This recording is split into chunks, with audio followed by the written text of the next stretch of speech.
of the school year, start of the college semesters, just weeks away at this point. It's going to have a lot of people thinking in financial terms, sometimes dire financial terms. A lot of young people around the country wind up racking up so much debt when there are a few simple things you can do to at least work that down, if not prevent it overall. Joining me now is Mike Tedone from Connecticut Wealth Management in Farmington to give us some ideas on preventing debt when you're at college. And of course, we're going to talk also about the parents of young ones starting to save for college. But Mike, first of all, for the students who are at college already, you have some important tips, one of them being credit cards, no. Absolutely, Jim.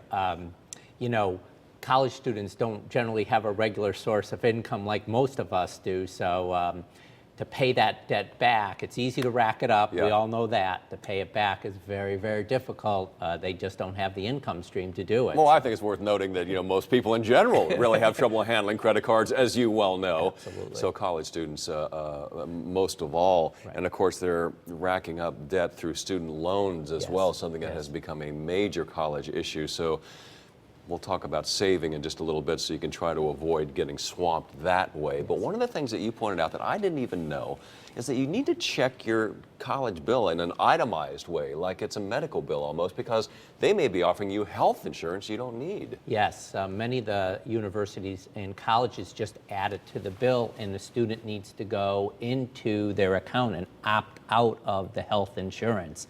And it can be thousands of dollars. I did not know that. Yes. I mean, when I went to college, was I getting health insurance? I hope not. Yeah. I hope we weren't paying for it. I'm going to make a wild guess that that's a profit item for colleges, that they make more money off that than they lay out. Maybe, but in some cases where families may not have the ability to get health insurance, it might be a benefit to some of the students. So it could be a good thing too. But at least look at it. Absolutely. And look at what your tuition is comprised of Yes. in total. All right, let's talk about saving for college before the kids get to be 17, 18 years old.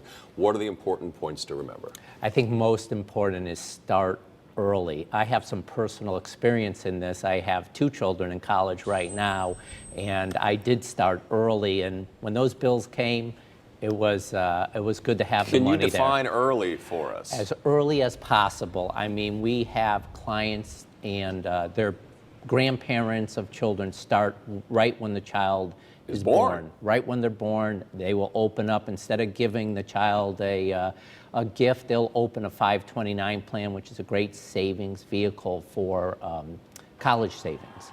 How do you, obviously you go to firms like yours, because this gets a little bit technical. This isn't stuff that the layman can always understand.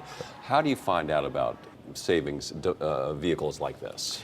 Again, I think there are, like any field, there are experts out there that can help you navigate the landscape of doing this, because there are many, many different ways to achieve the savings goal for college, 529s again being one of those vehicles, but there are others.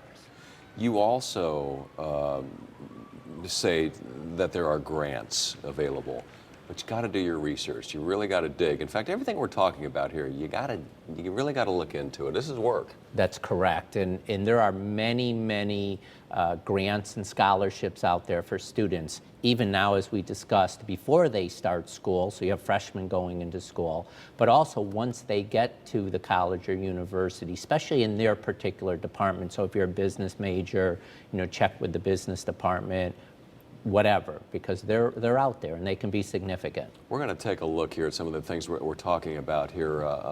Mike, use the Connecticut 529 savings plan, grandparents' contribution, which you mentioned before. Right. There are the Roth IRA. There are tax benefits there for the grandparents. That's correct, especially on the 529s, yes. As well, and as we said, research scholarships, research grants. We have a little bit of extra time here, so let's talk about this matter of student debt. It's become a national issue. President Obama, in that wide-ranging press conference, actually mentioned it yesterday. It turns into a sort of a form of indentured servitude for a lot of people. It's a big question within a short amount of time to answer it, but how can a student or student-to-be avoid finding themselves in this situation? And I think, again, it goes back to planning ahead. Debt for college is really a result of not having enough once you start. So really just plan ahead to try to avoid that. Again, I don't think college students realize when they get out of school that has to be paid back, and it's a significant amount of money. And that interest adds up. It sure does. All right, thank you so much for joining us.